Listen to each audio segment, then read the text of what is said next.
Pondé, você acredita na sorte? Todo dia.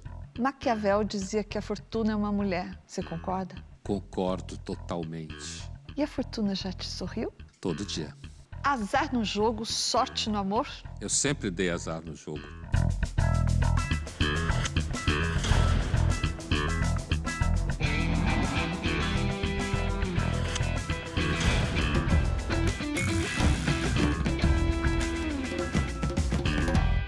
Estamos iniciando mais uma edição do Linhas Cruzadas. Hoje para falar sobre o acaso e por que nós tememos aquilo que nós não podemos prever. Oi, Pondé. Oi, Thaís. Pondé, o acaso ou a contingência, como vocês filósofos preferem chamar, é o imprevisto, não é? É aquilo sobre o qual a gente não tem controle. E a gente pode também chamar de sorte ou chamar de azar. Você acha que nós humanos, lidamos bem com o acaso ou a contingência? Não, normalmente não. Fora algumas afirmações poéticas, né? Que se você, de repente, viver leve, o acaso te protege, como eu vi alguém cantar. Tem uma música. Essa música eu não conhecia, então eu vi recentemente. Então, fora essas situações, ou quando alguém acerta na loteria, na cena, são coisas raras, né? Normalmente não.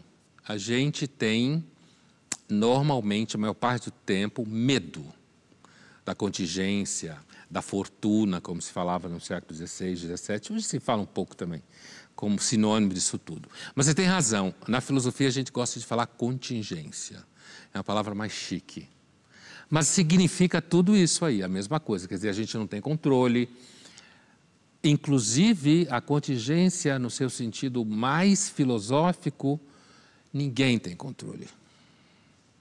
Então, às vezes é bom ter alguém em controle, mas que não seja lá tão bom, mas com quem você possa negociar, do que a mais cega contingência, como falavam os gregos. E quando o acaso por acaso nos beneficia, ele é chamado de sorte. Quando o acaso nos prejudica, é chamado de azar, é isso? É, mas do ponto de vista do conceito da contingência, como aquela expressão, a fortuna sorrir para você, às vezes a contingência pode sorrir para você, mas ela é cega, né? Essa é a ideia.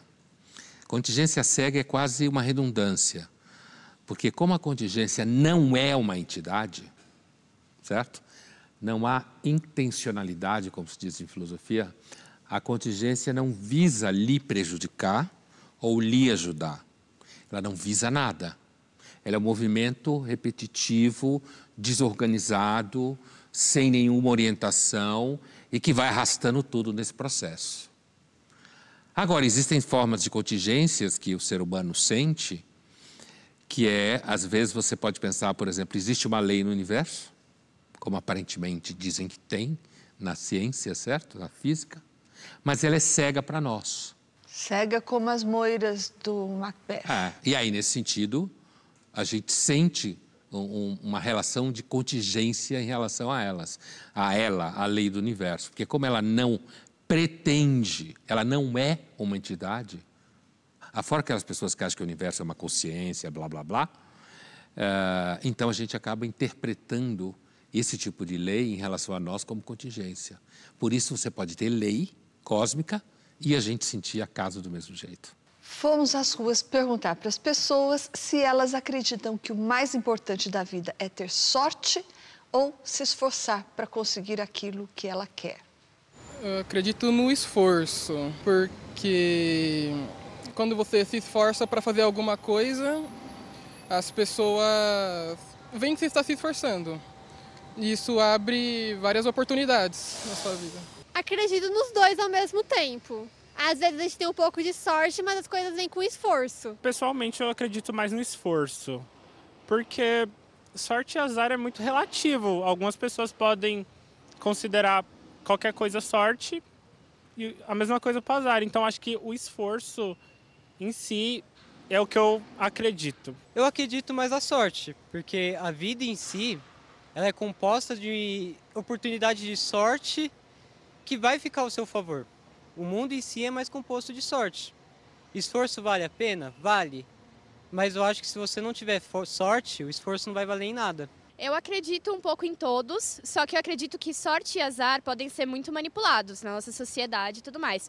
E o esforço pode trazer muitos resultados, mas também precisa, assim, de uma ajuda dentro da sociedade para que esse esforço consiga valer, tipo, realmente muito a pena. É interessante porque essa última menina, você vê que ela faz uma interpretação numa chave social, né? No sentido de que você pode até se esforçar, mas se você estiver numa sociedade onde exista indiferença, muita desigualdade, é isso que está embaixo do que ela falou. Às vezes o seu esforço não leva a lugar nenhum por conta de uma estrutura social que torna o seu esforço quase que inútil, né? Agora, essa discussão sobre sorte e azar, aquele menino que fala que acha que tem muita sorte no mundo, né? Eu entendo que há muita sorte no mundo no sentido de contingência, não de boa sorte, né? Para mim não fica claro o que ele quer dizer exatamente. Eu penso que ele quis dizer que existe mais sorte do que azar no mundo, que o mundo é mais composto por sorte. Por boa sorte, né?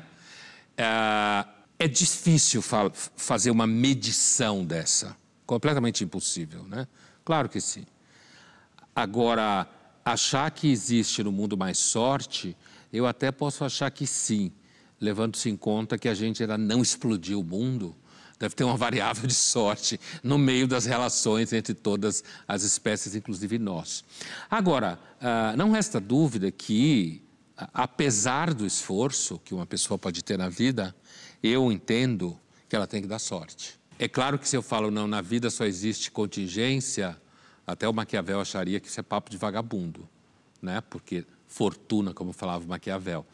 Agora, se você não tiver sorte, vai ficar difícil, mesmo que você tenha muito esforço. A vida está cheia de exemplos assim. Pondé, na pandemia havia sempre uma dúvida: quem é que vai se contaminar? Quem se contaminar vai adoecer? Quem é que vai adoecer gravemente? Quem vai apenas ter uma gripe? Isso tudo era uma questão mais ou menos aleatória, não é? Essa questão do acaso ser uma coisa que a gente não domina ou que é, nesse sentido que você falou, cego, pode atingir qualquer um em qualquer momento, é o que mais apavora a gente? A experiência concreta disso é apavorante, né? Ela é apavorante e o exemplo da pandemia é um exemplo muito bom, porque a pandemia, a própria ideia de que um vírus como esse pode aparecer ao acaso já assusta. Tanto que tinha muita gente que queria entender e acreditar que foi de propósito, né? Ou muita gente, eu lembro muito bem no começo da pandemia, né? Hoje até parece que foi no século passado, né, a pandemia, mas no começo da pandemia tinha aqueles vídeos que as pessoas faziam em lives, eu não sei o quê. E eu lembro de um vídeo de uma pessoa, de uma mulher, que ela falava que a pandemia tinha vindo para nos fazer voltar para casa, para o convívio familiar, né? É evidente que essa frase, se for enunciada por conta de desespero, a gente até respeita.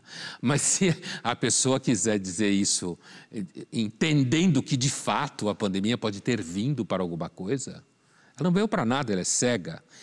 Evidentemente que nós podemos atribuir sentido a ela.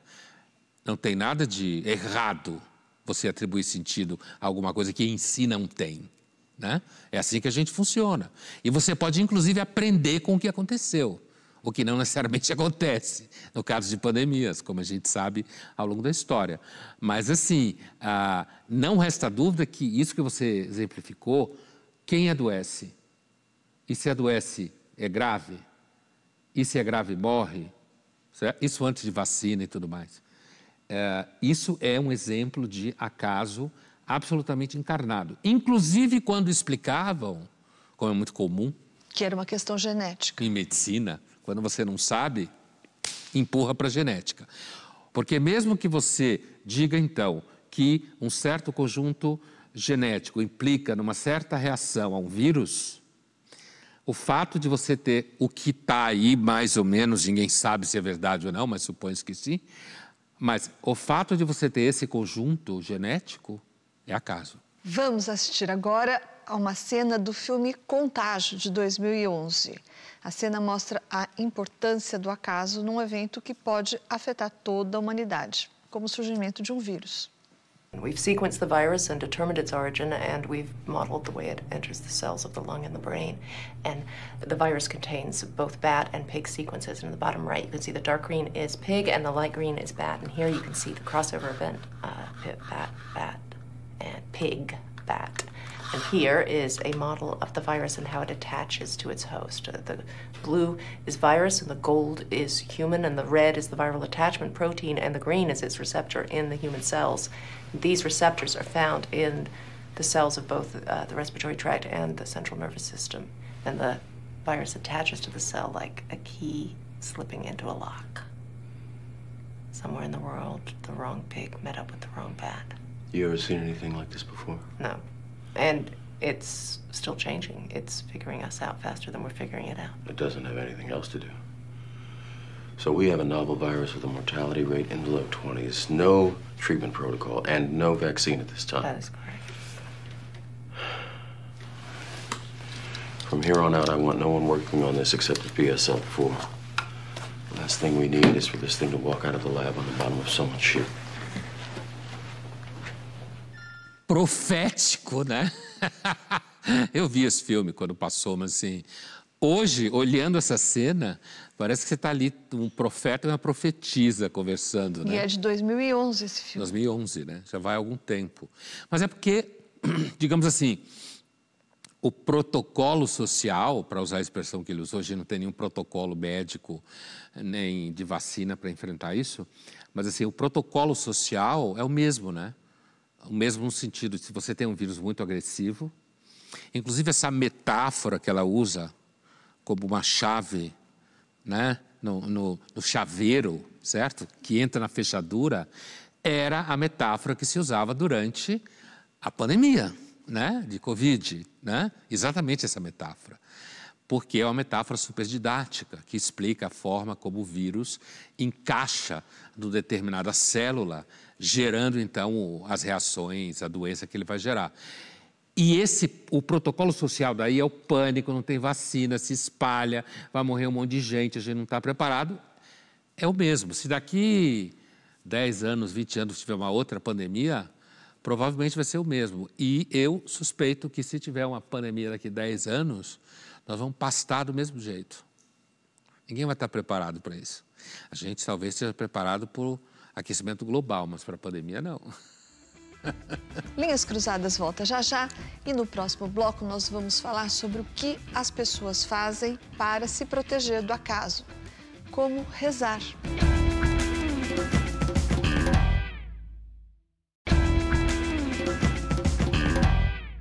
Estamos de volta com Linhas Cruzadas, hoje falando sobre o acaso.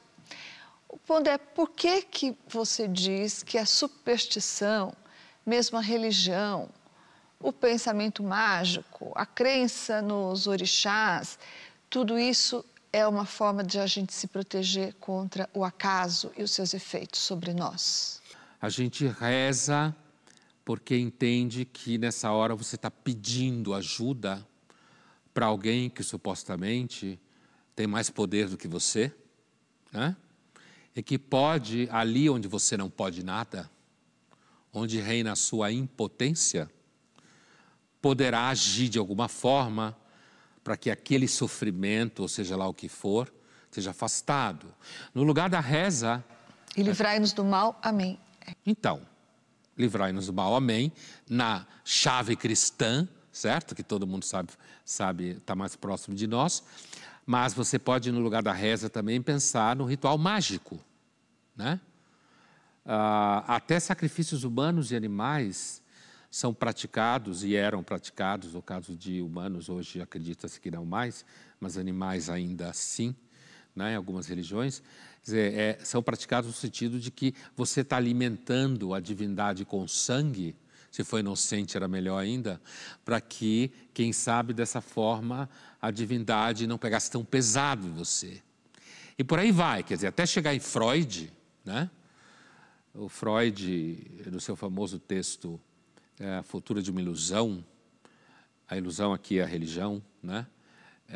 Ele diz com todas as letras que a religião ela é uma forma regressiva, infantil, de crença em seres imaginários que supostamente nos protegerão do desamparo. O que é o desamparo que Freud está falando? É a vulnerabilidade diante da contingência, certo? Em outros textos, o Freud vai classificar, como, por exemplo, quando ele está pensando numa neurose demoníaca, que para ele é uma neurose, claro, não é possessão, ele vai classificar, vai descrever a religião como uma neurose obsessiva. Por quê? Porque as religiões têm umas mais que as outras, mas sempre tem algum tipo de injunção moral, de ritual, de prática, de proibição. Religião com proibição não funciona. Tem que proibir de comer, de transar, de ir para a rua, de falar com as pessoas. Alguma coisa tem que proibir para ela poder funcionar.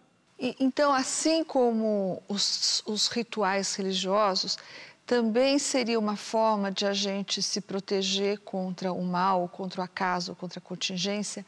Os pequenos ritos que os portadores de transtornos, como o transtorno obsessivo-compulsivo, por exemplo, praticam, sei lá, subir a escada 3 vezes antes de abrir a porta, ou dar 2 voltinhas antes de fechar a porta.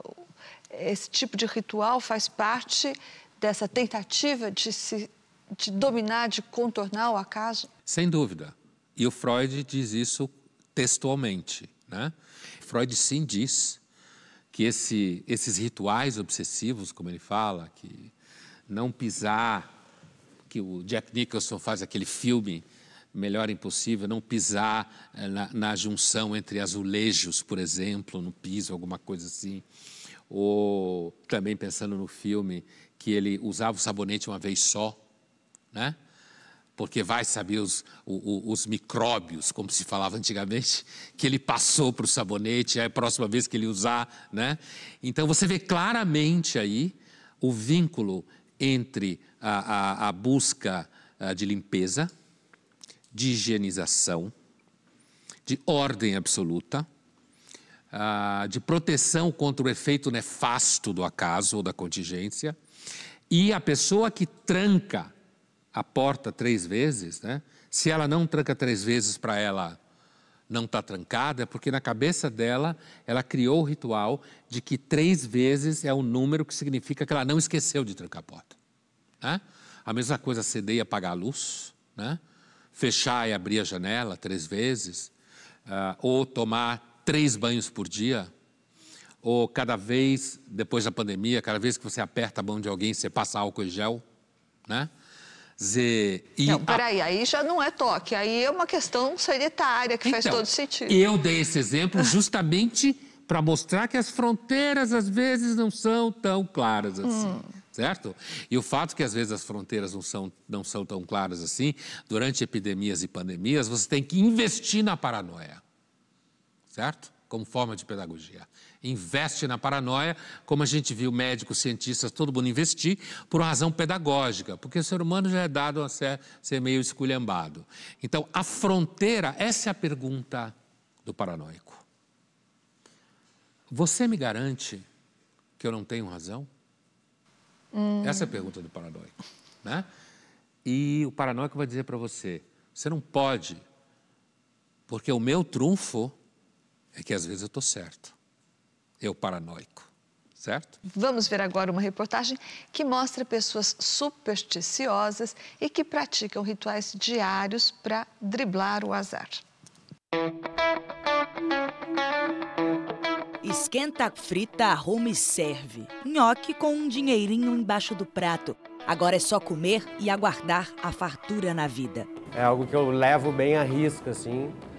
E eu acredito que, enfim, as coisas podem acontecer mesmo, e tanto de uma forma positiva ou negativa, assim. É melhor prevenir, se vier, pode ser que tenha sido por isso ou por outras coisas, mas não tem problema fazer. Nhoque dia 29 é uma das superstições compartilhadas nessa cozinha. Não é a única. Tem algumas coisas que são meio clássicas, assim, que a gente costuma, no decorrer da vida, vai aprendendo. Não passar debaixo da escada, essa daí acho que é a mais clássica, assim, que a gente vê por aí.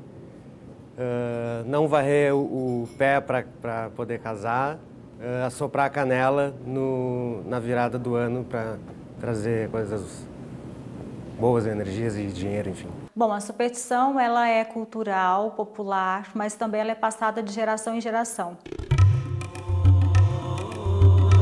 Kelly, da Espiritualista, trabalha com magia e conhecimentos ancestrais na vida dela para não deixar o acaso tomar conta. Quando a gente fala de superstição passar embaixo da escada, por exemplo, essa superstição ela começou na Europa, onde as pessoas que eram castigadas, né, passavam embaixo das escadas ou para irem para a forca ou até mesmo para sofrer algum tipo de punição. Então as pessoas acabam acreditando que se ela passar embaixo da escada vai acontecer alguma coisa de ruim para ela.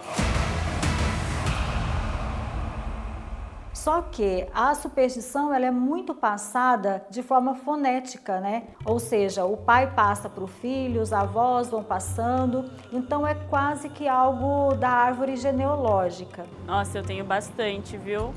Eu nunca deixo o chinelo virado, porque eu tenho muito amor à minha mãe. Passar embaixo de escada, jamais. Todo dia 29 eu como nhoque com o dinheirinho embaixo do prato. Desde novinha, sempre teve na minha família. Mas a superstição, ela nada mais é do que você superestimar um ato ou alguma situação. E aí também tem outras questões que podem se ligar ao toque, como, por exemplo, abrir, conferir se você fechou realmente a porta de casa várias vezes, né, achando que aquilo ali pode vir acompanhado de uma punição. E geralmente, quando isso vira um toque, isso já começa a causar um sofrimento psicológico na pessoa, né? Uma coisa que a gente não pode, de forma alguma, comparar é a superstição com os ritos espirituais, com os ritos também que são passados de formas ligadas à religião. Isso a gente não pode comparar. A humanidade sempre lidou com o acaso e esse cuidado está presente de algum jeito. A superstição ela vem de várias formas, né? Eu acho que até em algumas culturas também ela vem como rituais, né, de iniciação ou até, enfim, virada de ano, essas coisas. Então, acho que é muito da cultura mesmo. Eu acho que mal não faz, né? A gente sempre busca uma coisinha para trazer energias positivas, mesmo que seja só na nossa cabeça.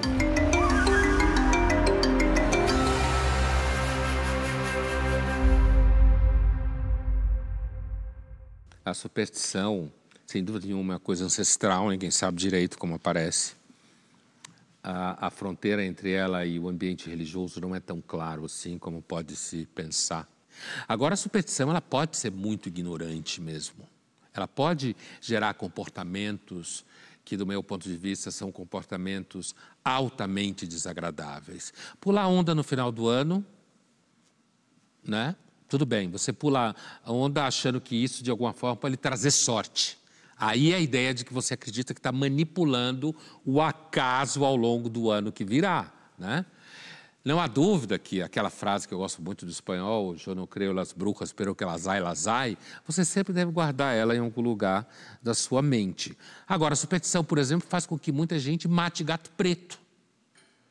Maltrate gato preto. Eu acho isso um puta de um absurdo. Olha, para além da superstição, a entrevistada, ela discorda de você, porque ela diz que superstição é uma coisa e os ritos religiosos são outras. Quando você disse justamente o contrário, que os ritos religiosos têm em comum o fato de servirem, hipoteticamente, para a finalidade de afastar o mal.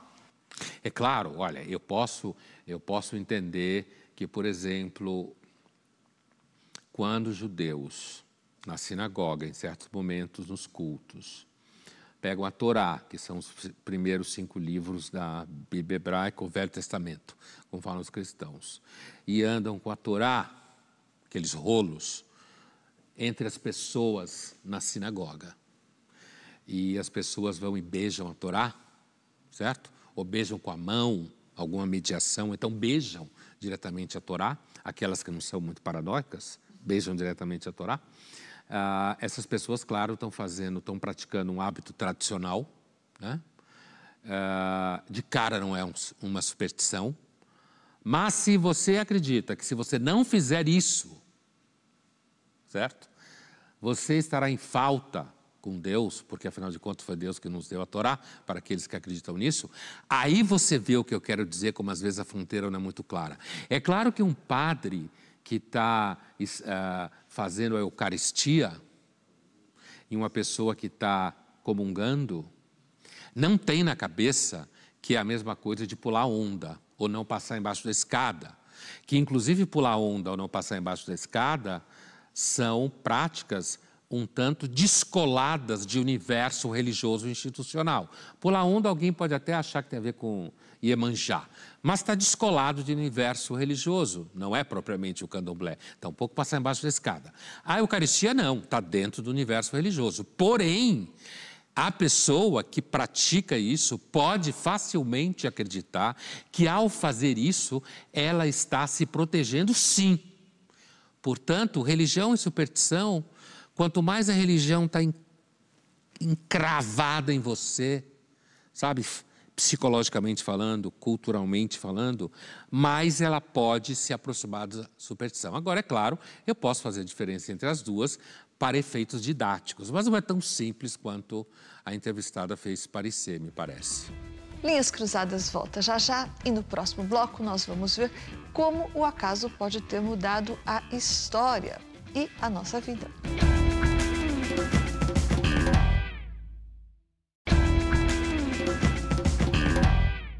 Estamos de volta com o Linhas Cruzadas, hoje falando sobre o acaso.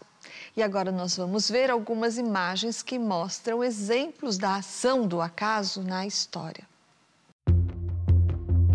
A Indonésia foi o país mais atingido pelo maremoto de dezembro de 2004, que deixou mais de 200 mil mortos e foi o mais forte já registrado até hoje.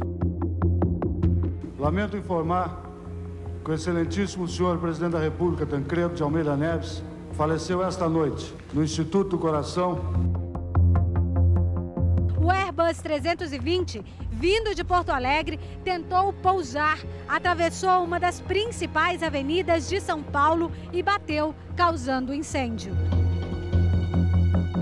Hoje, Senna vinha na 7ª volta, liderando a corrida, posição que ele mais gostava de estar, quando saiu da pista na fatídica Tamburello. Infelizmente, não teve a mesma sorte de Piquet e Berger. A propagação mundial do coronavírus, com alto número de infectados e a transmissão sustentada de novos casos locais, foram os parâmetros usados pela Organização Mundial da Saúde para declarar a pandemia do Covid-19. É a primeira vez que o mundo vive uma pandemia provocada por um coronavírus. Também é a primeira vez que há uma pandemia que, segundo ele, pode ser controlada.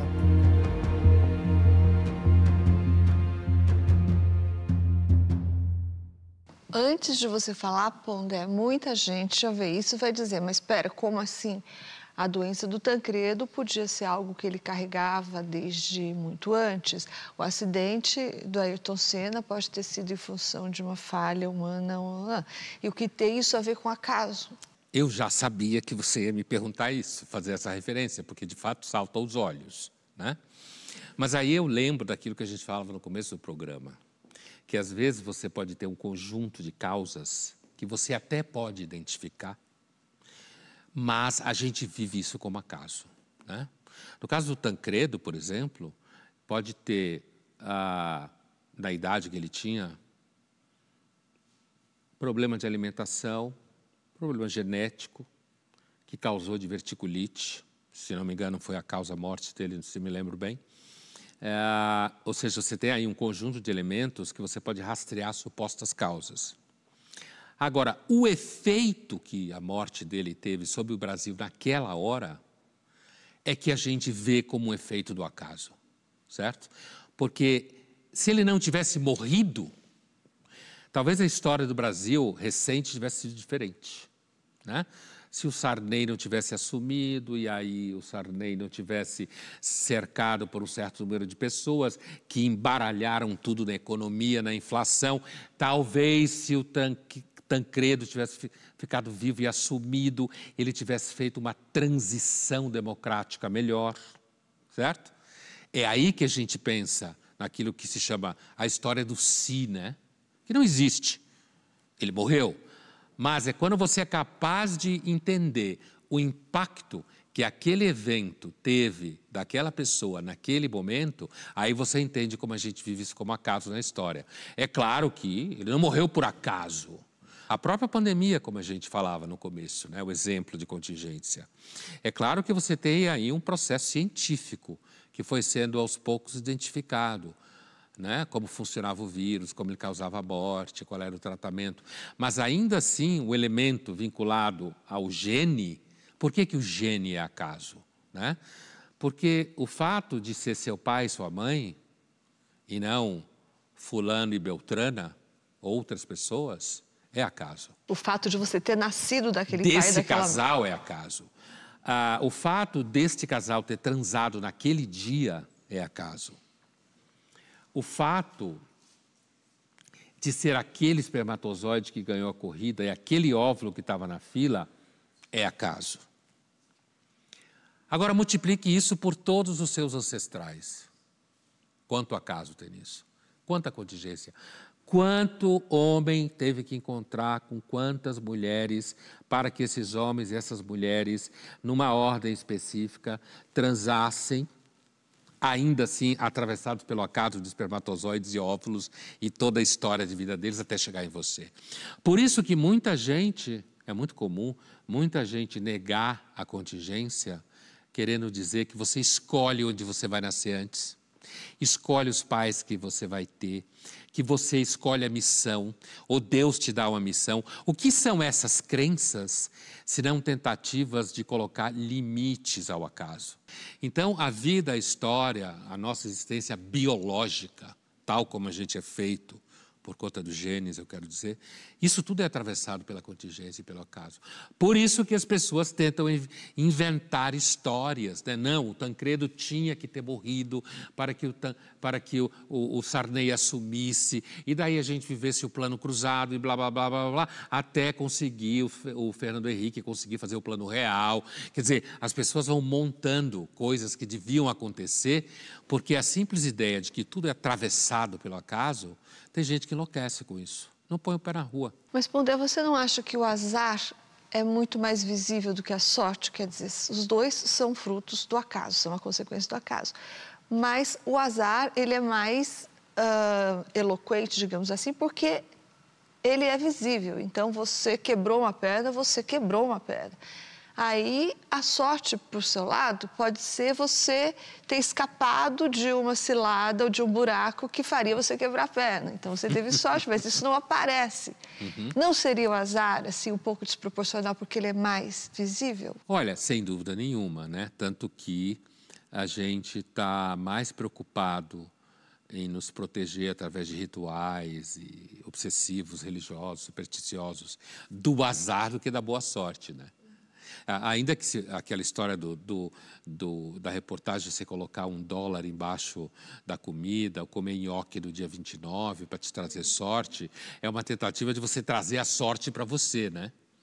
Mas o Maquiavel, que dizia que a fortuna só podia ser representada pela imagem de uma mulher, porque admirava a coragem e a ousadia, certo? A ideia de botar $1 embaixo do prato para você ter sucesso parece bem covarde, né?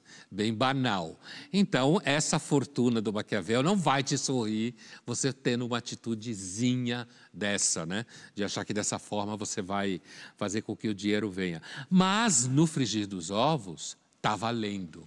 Quem sou eu para dizer que não está valendo? Agora, se o azar é mais visível, o azar não chama mais atenção. Sabe aquela história de que o jornalismo gosta de sangue, que você adora, quando eu falo isso, né? Você fala, não, o jornalismo gosta de notícia. E eu completo, notícia que tenha sangue, né? Não necessariamente sangue vermelho, mas metafórico. É porque as coisas ruins chamam muita atenção, né? E aí o azar também chama muita atenção. Mas eu suspeito, às vezes, que a contingência que nos sorri, ou seja, a sorte, a fortuna que nos sorri, ela age constantemente também, porque eu tenho a impressão que talvez a gente já tivesse explodido esse planeta antes do que talvez a gente venha fazê-lo. Se não tivesse muita sorte também, muita contingência que dá certo, digamos assim. E que a gente nunca vai saber que houve, que aconteceu, que às vezes, de repente, costurado. não vê, né? E enquanto que o acaso você enxerga muito mais, né? O azar. O azar você enxerga de uma forma muito mais clara, né? Assim como, por exemplo, de repente, você pode viver no seu dia a dia experiências que alguém chamaria de milagre e você nem enxerga como milagre. Então, Pondé, vamos agora para o nosso jogo rápido. Pondé, você vive dizendo que temperamento é destino. O que é que no seu temperamento influenciou no seu destino? O que eu considero que no meu temperamento influenciou meu destino? A disciplina. Disciplina de estudo, de leitura, certo? Eu diria também uma característica do meu temperamento que foi se manifestando, que é não conseguir fazer coisa que eu não gosto. Thaís, você acredita que quanto mais a pessoa se esforça, mais sorte ela tem? Eu acho que em algumas esferas isso pode acontecer, mas em outras, não. O esforço não é suficiente para isso. Por exemplo, no plano afetivo, por exemplo. Você estava falando em Freud falava sobre o fato de as pessoas terem ou não estarem ou não equipadas para o amor, não é? Então, no plano afetivo, por exemplo, você terá mais sorte quanto mais você tiver, digamos, equipado para o amor. E aí não é só na questão do apelo físico, mas questões de temperamento, por exemplo, podem facilitar as suas conquistas, os seus sucessos afetivos, não é? E isso não tem nada a ver com esforço, certo? Sendo filósofo, como você lida com a contingência? Quero dizer o seguinte, você olha para ela o tempo todo ou você despreza? Você faz alguma coisa para diminuir o raio de ação dela ou você deixa ela agir ao bel prazer dela? Assim, quando você fala em sendo filósofo, como eu olho para a contingência, então, sendo filósofo, profissionalmente filósofo, eu olho para a contingência como a realidade última das coisas. O fato de eu acreditar que é mais provável que autores que afirmam a realidade da contingência como sendo mais verdadeiro, né? Posso estar errado, ninguém pode ter certeza absoluta sobre isso, mas achar que isso é mais correto, isso no meu dia a dia, isso não rege as minhas atitudes o tempo inteiro. Eu não penso e não ajo do tipo, vamos deixar para ver o que a fortuna decide. Né? Inclusive o Maquiavel acha que isso é coisa de vagabundo, na verdade, né? E eu concordo com o Maquiavel, né? Mas, então, portanto, no meu dia a dia, eu nunca fui alguém que entregou as coisas à sorte. Quem manda no mundo, Thaís? A fortuna ou a razão? Me parece claro, assim, a olhos nus, olhando para o mundo, eu diria que não é a razão, certamente, né? E falar que a fortuna também parece, eu diria que é o infortúnio. Tá pessimista você, hein? Linhas Cruzadas volta já já e no próximo bloco nós vamos discutir se é possível e como controlar a contingência.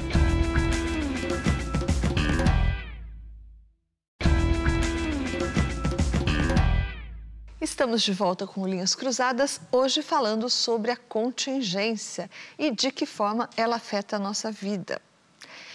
Pondé, quando houve aquela série de atentados nas escolas, muita gente achou que a PL das fake news, muita gente apostou na PL das fake news como uma forma de resolver esse problema.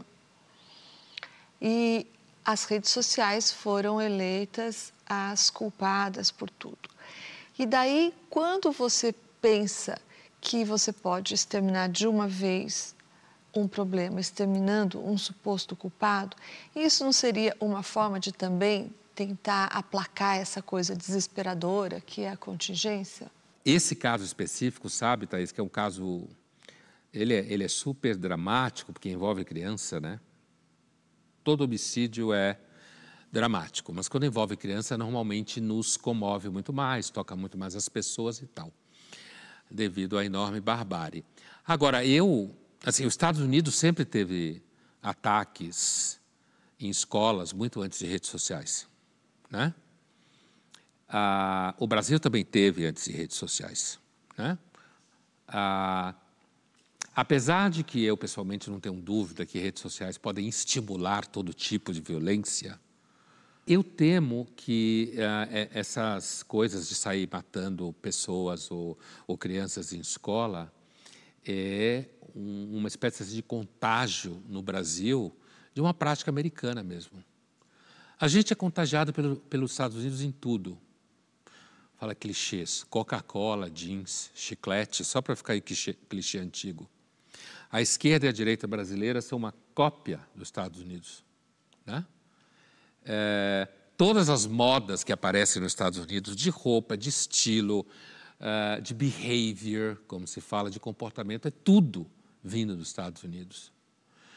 Por que então a gente ia precisar justamente de redes sociais para poder fazer monstruosidades? Eu acho que os brasileiros seriam criativos por si só, né? Copiando. Mas isso não elimina o fato de que as redes sociais, sem dúvida, colocam pessoas em interação e, com isso, alimenta as ideias mais estapafúrdias e violentas do mundo.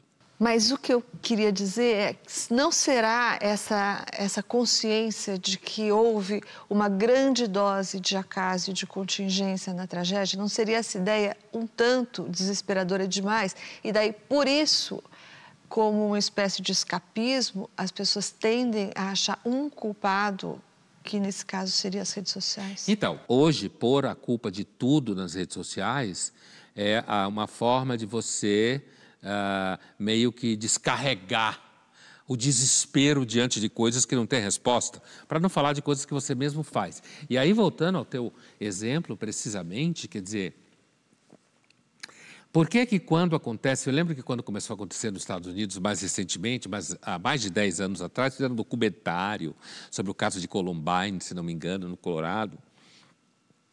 Mas assim, especialistas de todos os tipos apareciam e aparecem para explicar a causa, né? E ninguém consegue explicar nada, porque são explicações assim, né, as mais variadas possíveis. Agora está na moda dos especialistas porem na conta das redes sociais, né? Qual o grau de contingência que você vê num episódio dramático como Eu acho que o grau de contingência, ele pode envolver variáveis como uma pessoa especificamente, que tem uma história específica, que nasceu num ambiente específico, que por acaso um dia viu alguém fazer uma coisa e se identificou com aquilo, certo? Uma atitude violenta, por exemplo, ou pode ter a ver com o ambiente social no qual ele cresceu. Ele pode ter vivido num ambiente onde havia muita violência explícita, ou ele pode ter vivido num ambiente onde a repressão a qualquer agressividade fosse monstruosamente enorme, certo? Quer dizer, na hora que eu digo que pode ter sido a causa A ou a causa menos A, eu já estou complicando a vida dos especialistas, né? Porque eu estou dizendo, olha, o número gigantesco de variáveis que pode levar a uma pessoa específica a fazer isso, né, já mostra que a variável contingencial em ação é desesperadora. E ela é desesperadora, inclusive, quando você tenta tomar atitudes para evitar que isso aconteça. E, no final do dia, a atitude sempre acaba sendo aumentar a vigilância, né? Garantir que ninguém entra com arma na escola, né? Ainda que muitos especialistas falem, não, a educação resolveria isso. Eu não sei se a educação resolveria isso. Então, uma das formas de driblar a contingência é você atribuir culpas e responsabilidades e poderes a uma outra coisa, como educação, como no caso da culpa às redes sociais. E a ciência entra onde aí, Pondé? A ciência também não é um jeito de tentar limitar o acaso ou a contingência? Eu diria que a ciência, ela é a tentativa mais bem-sucedida que a gente teve até hoje de controlar a contingência em alguma medida, sem dúvida nenhuma, né? E eu diria que a técnica lá atrás já é assim, antes mesmo da ciência. E não é à toa que muitos teóricos ou cientistas que geraram ciência, como Bacon, por exemplo, como Galileu, né? Como Descartes, como Pascal, né? Quer dizer, muitos cientistas e autores que pensaram o nascimento da ciência moderna sempre tiveram muita consciência da contingência, muita consciência, a ponto do Bacon, Francis Bacon, por exemplo, fazer a diferença entre natureza errática e natureza atada. O que é a natureza errática? Que funciona enlouquecidamente na sua lei.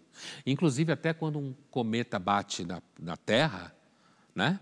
Que alguns até torcem que um dia aconteça isso, é fruto de muitos movimentos no universo, mas o fato de bater justo na Terra onde a gente está é contingência.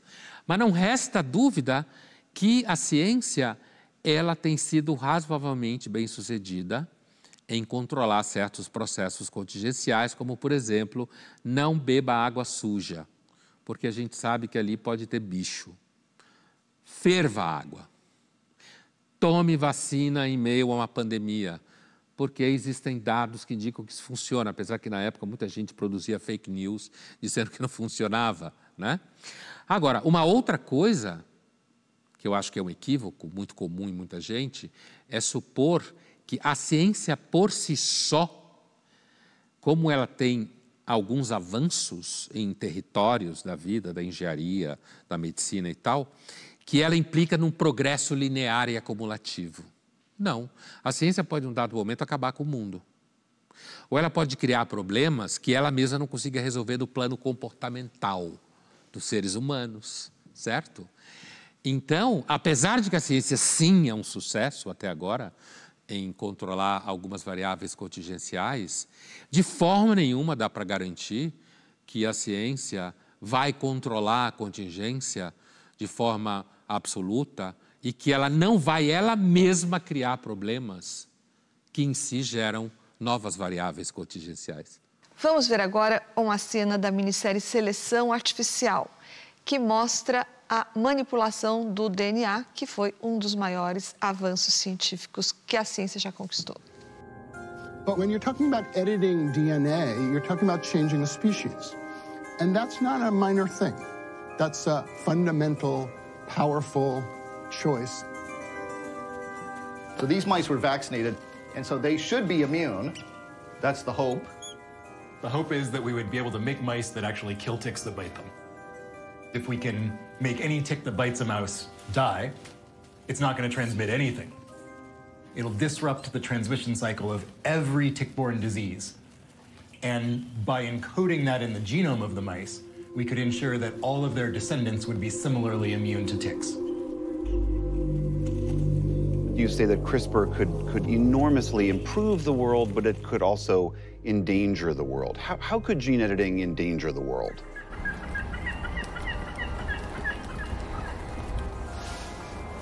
Because it is an attempt to alter the shared environment, it's not like developing a new medicine. If we develop a new medicine, your doctor recommends it to you, you can say no. You can opt out. But this is an environmental change. And so if the community decides to do it, you will be affected. You can't opt out. This is about figuring out how to develop these kinds of technologies in a responsible manner. And I think that means community control.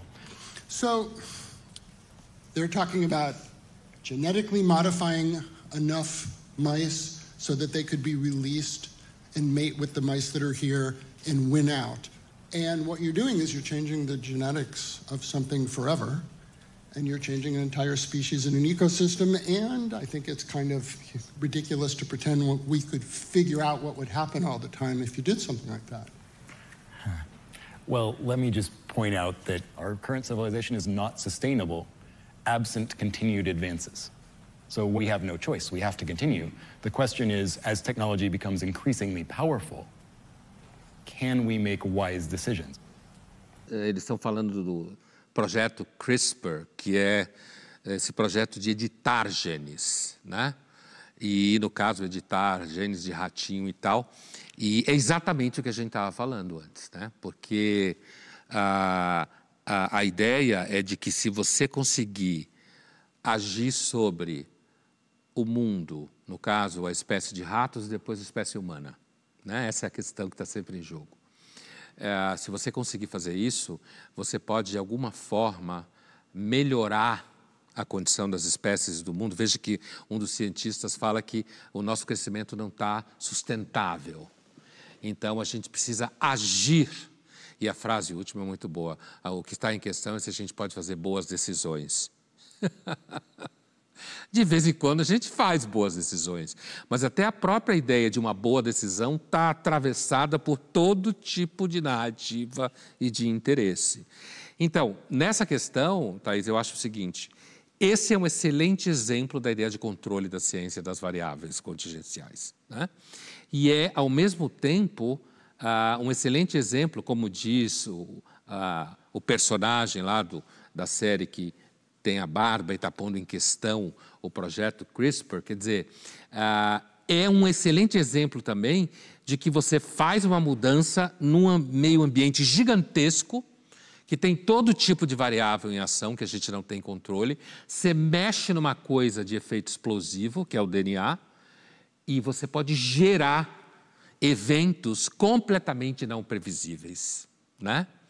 Então, é um risco danado. Aquilo que eu estava falando antes, a ciência pode criar avanços e, ao mesmo tempo, estabelecer riscos que a gente não conhecia da contingência.